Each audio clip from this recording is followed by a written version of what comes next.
Pessoal, olá a todos, espero que vocês estejam bem. E eu estou gravando essa videoaula, pessoal, para nós conversarmos sobre chamadas assíncronas em APIs JSON, tá? Então, eu estou aqui com o código-fonte, pessoal, da aula aberta. Esse código está disponível para download no ambiente virtual de aprendizagem, tá? E nós vamos começar, é, primeiramente, entendendo essa API aqui, que ela disponibiliza dados em formato JSON, mediante o CEP de uma cidade. Ela disponibiliza informações de uma cidade a partir do CEP desta cidade, tá? Então, eu tenho um navegador aqui, né? Deixa eu acessar ele.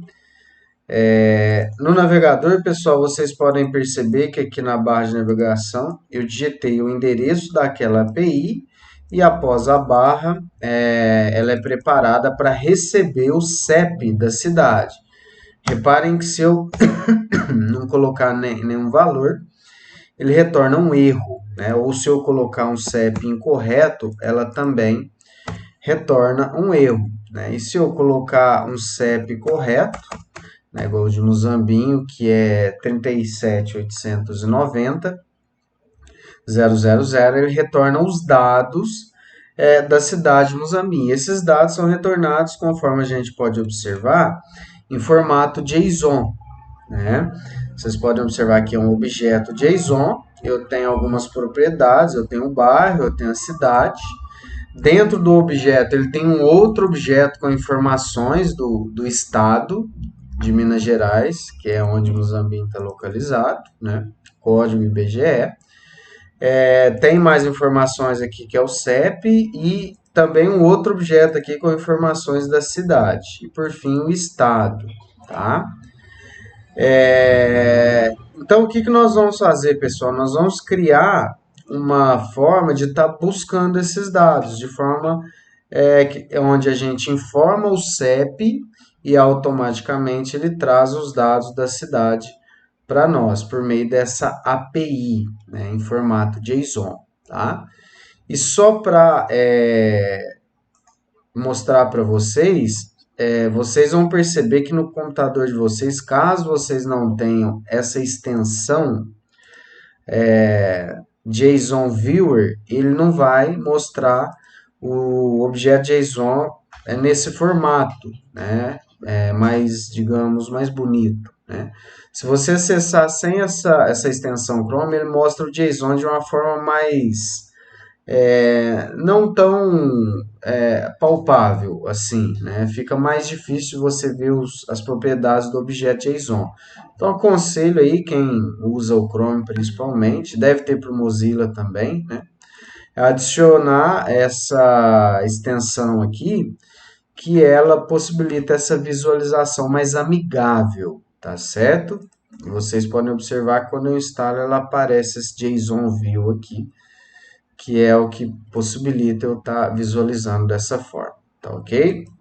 Mas, voltando agora para o código, vamos entender como isso ocorre, tá? Então, inicialmente, aqui na primeira parte, eu tenho um formulário, tá?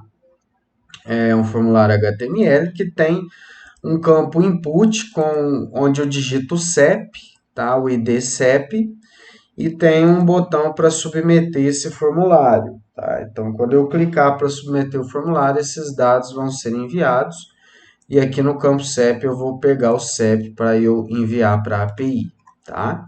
Então, aqui, pessoal, o objetivo da aula não é aprofundar nas funções de requisição assíncrona, até porque isso é um universo muito amplo, né?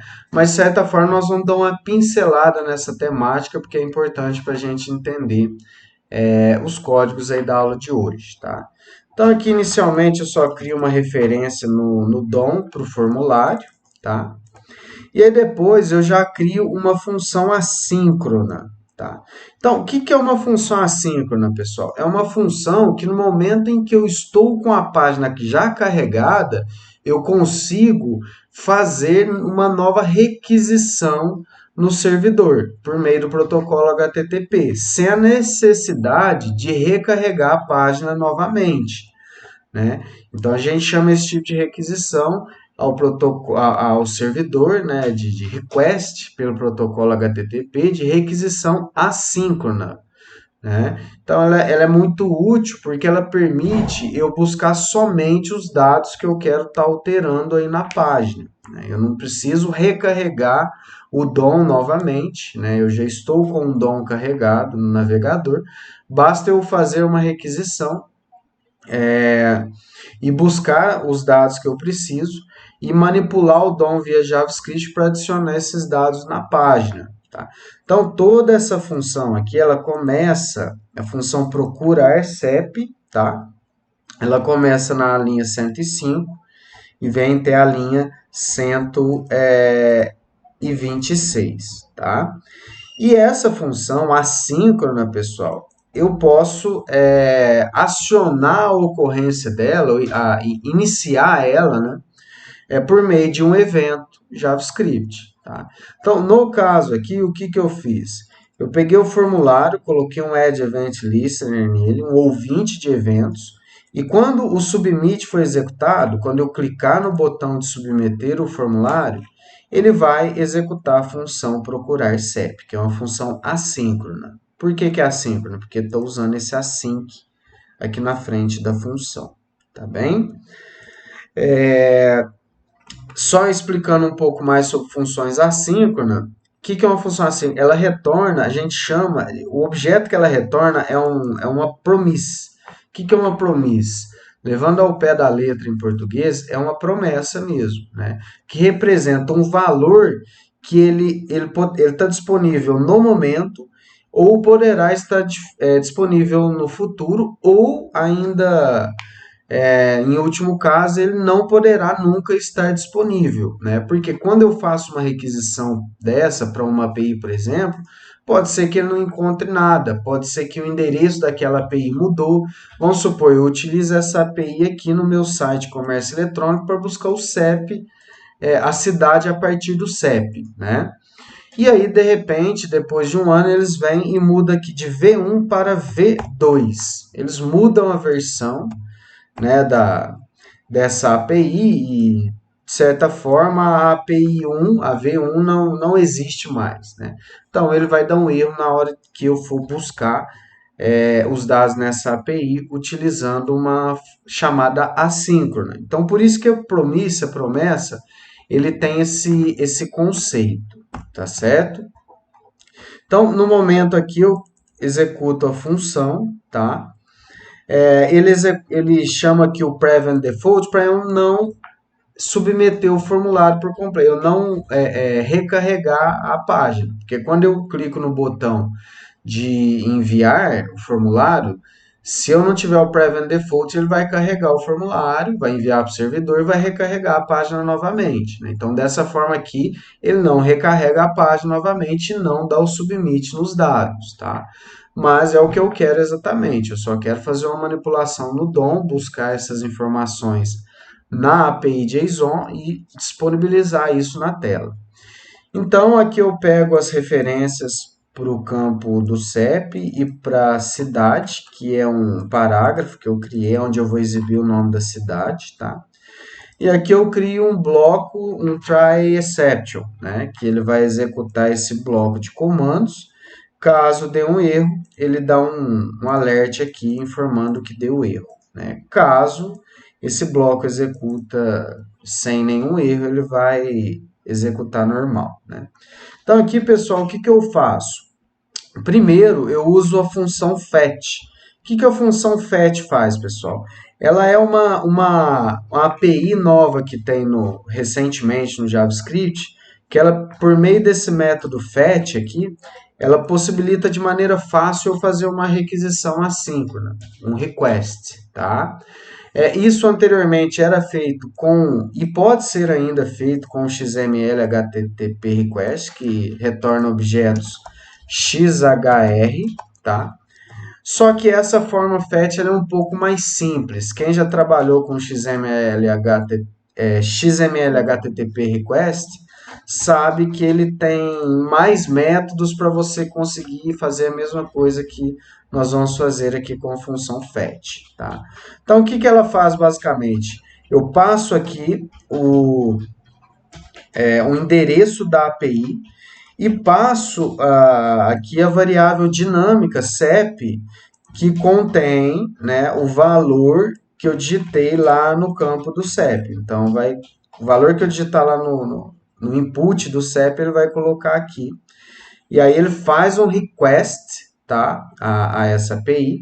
A palavra await, ela garante que esse processo vai ocorrer por completo, tá? Não é que ele garante, ele espera esse procedimento ocorrer por completo para passar para os próximos, para a sequência de códigos, tá? Se eu não tiver o await, ele vai executando os próximos códigos. No caso aqui com a await, ele espera esse processo ocorrer por completo, né? E aí ele faz esse request, esse resultado vem na variável chamada HTTP, e aí eu chamo o chamado HTTP e o método JSON, que é que ele busca de fato os dados e armazena aqui na variável dados. E aí a partir daí eu tenho essas informações na variável dados, e aí é só buscar a informação que eu quero. No caso, dados.cidade e dados.estado, né?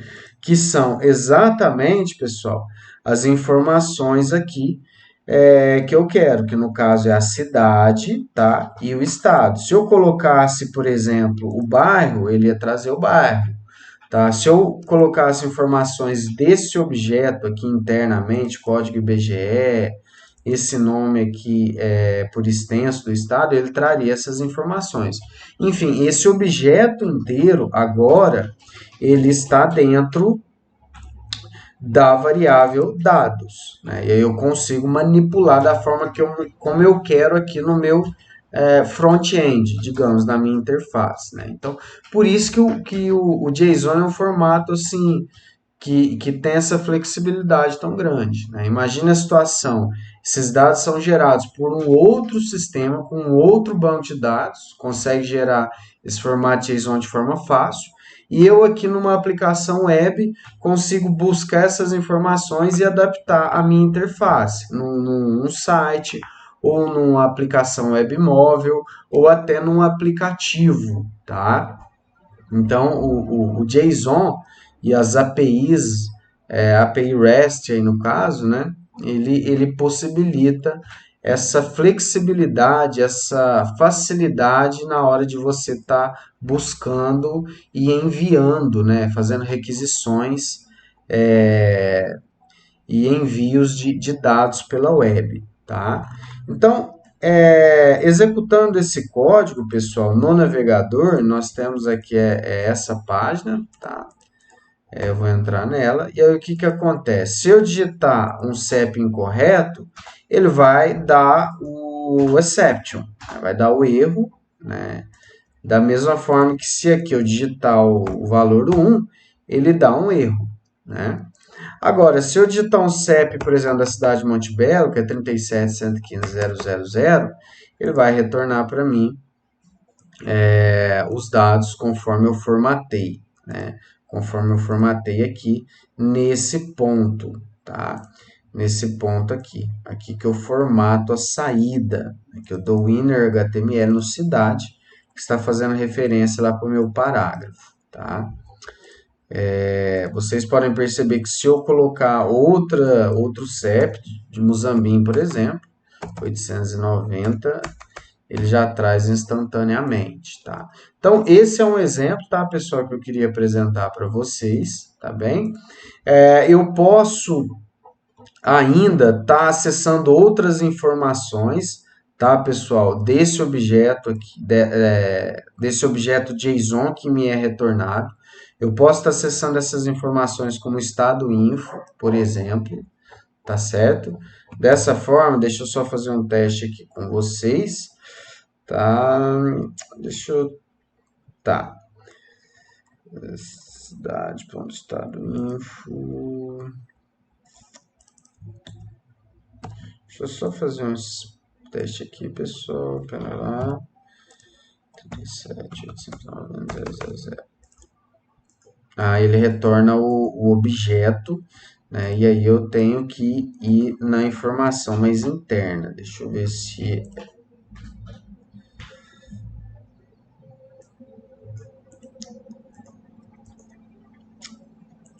Só um minuto, pessoal. Tá, que eu vou estar em ponto. Deixa eu ver aqui. Vamos pôr o nome. Deixa eu só ver se ele vai retornar. Só um minuto. Beleza, perfeito. Pessoal, o que que acontece? Dessa forma aqui, eu busquei as informações do objeto estado info e o nome, né? Que na verdade são essas informações aqui, ó. Entrei no objeto estado info e fui no nome. E ele trouxe essa informação para mim e apresentou aqui. Tá? Então vejam como é simples eu buscar os dados aí por meio da API, tá bem? No console.log que eu mandei ele printar o objeto, vocês podem analisar por aqui também, tá? Um segundo exemplo, pessoal, de API, que também está disponível na plataforma, que esse outro código-fonte, eu coloquei ele na plataforma junto com esse mesmo código, tá? Deixa eu só abrir aqui esses dois...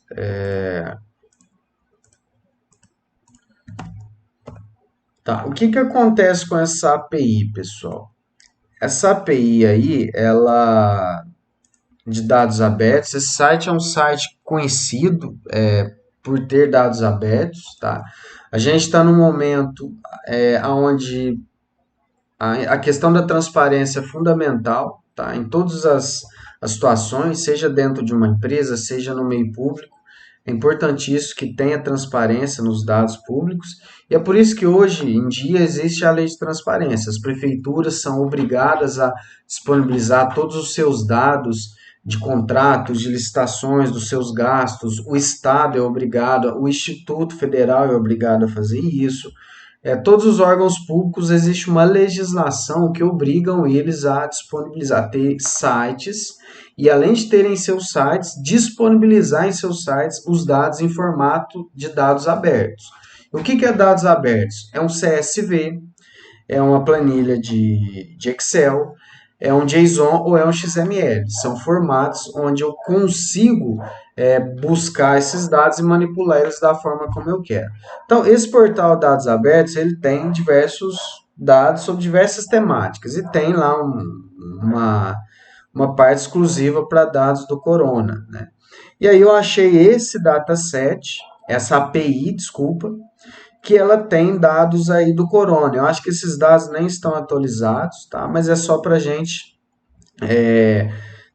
testar mesmo o recurso, tá bem? Então, aqui eu tenho o site, tá? Dos dados abertos, e aqui é onde eu retirei a API, tá certo? Depois vocês podem dar uma olhada. E aqui, pessoal, é a API de fato, tá? Então, vocês percebem que eu passo aqui a página, né? Ele tem 1000 páginas, tá, pessoal? E cada página tem 1000 cidades, tá? Então, o que que eu tenho aqui? Eu tenho informações da cidade em que ocorreu o caso, código, número de confirmados, outras informações, a data. Essas informações são atuais, o pessoal, lá tem dados de hoje, tá? São informações atuais, tá? A população estimada, enfim, tem outras informações, o estado em que ocorreu, tá? Tem várias informações aqui, tá? É um padrão onde eu tenho vários objetos, eu tenho uma lista de objetos aqui, tá bem? E se eu colocar aqui página 2, ele traz já dados de outras cidades, tá bem? Ele demora um pouquinho para carregar, porque é um JSON um pouco grande. Coloquei página 2, ele retornou outros, lá de Belém, aqui já a primeira. aqui vocês vão observar que ele já vai retornar outra cidade, olha lá, Farias Brito como sendo a primeira, né? Então, enfim, se eu fizer um laço de repetição e mudar esse parâmetro aqui nas 1000 cidades, eu consigo percorrer e acessar os dados aí de todas as cidades, né? Então, o que que eu fiz? Eu fiz um código-fonte, que é o chamado assíncrona JSON, API JSON 2, que é esse código aqui, ó. Então, eu digito o número da página, se eu colocar índice 1, ele vai buscar e vai listar para mim todos os casos, as 1000 cidades. Eu poderia melhorar isso aqui, né? Fazer uma ordenação por número de casos, tá bem?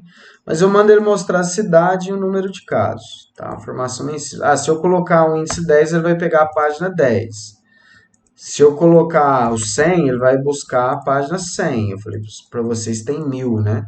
Se eu colocar 800, ele vai buscar... Não, tem menos, pessoal. Se eu colocar, por exemplo, 50, olha lá, observem que cada hora... E ele limpa a lista. Percebe que ele troca, tá? Cada vez que eu vou informando novos índices, novas páginas que ele vai buscando e vai apresentando para mim. Então, ele busca na API de forma semelhante ao que nós fizemos anteriormente e mostra aqui para mim no navegador. Tá? Então, eu vou dar uma passada com vocês no código, pessoal, que o código é muito semelhante ao anterior. Tá? Eu tenho um formulário com o campo onde eu informo a página e o botão de submeter o formulário, né? E aí eu crio uma função buscar caso, a função assíncrona, que é esta função aqui, tá bem? E ela é acionada quando eu submeto o formulário, tá? Tem um event listener aqui, um ouvinte no meu formulário. Quando eu submeter, ele vai buscar a função buscar caso. A parte diferente que eu faço aqui é que eu limpo a lista toda vez que eu chamo a função, eu limpo a minha lista de itens para ele adicionar as novas cidades, para ele mostrar as novas cidades, né? Senão ele vai acumulando no final da lista, né? Aqui eu passo a API, informo a página, tá, que eu estou buscando, ele busca na variável dados, e a variável dados, pessoal, vocês podem perceber que os dados dela vem tudo aqui em results, tá? Deixa eu só mostrar lá no navegador para vocês, na API, que é essa daqui. Olha lá, o que me interessa, acho que o count é o número de casos, se eu não me engano, tá? O next é a próxima página, que no caso é a 4, e o previous é a anterior, né? Percebem aqui que eu consigo até navegar aqui por esse next e por esse prev, né? Mas, na verdade, os dados que eu vou acessar têm results. E o results nada mais é do que um vetor. É uma lista onde cada objeto dessa lista é uma cidade. Eu tenho os casos por cidade, tá bem? Então, voltando aqui para o código, o que ele faz? Ele dá um for each, que é um laço de repetição, né? Onde ele percorre o vetor results, e aí com isso ele vai acessando, no caso, a city, e depois o confirmed, que são as propriedades, né, que tem os valores que eu quero mostrar, que no caso é a cidade, aqui, city, né, e o confirmed, que é o número de casos confirmados. Mas eu poderia buscar qualquer uma dessas informações, eu poderia manipular essas informações.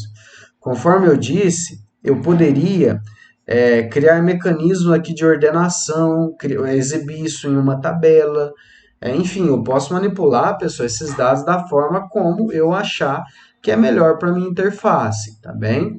Mas aqui o nosso objetivo é só mostrar como ocorre essa busca assíncrona de um objeto, de uma lista de objetos JSON por meio de uma API REST, tá certo? Pessoal, o que eu queria mostrar para vocês hoje era isso, tá? Espero que a aula tenha sido útil e até a próxima.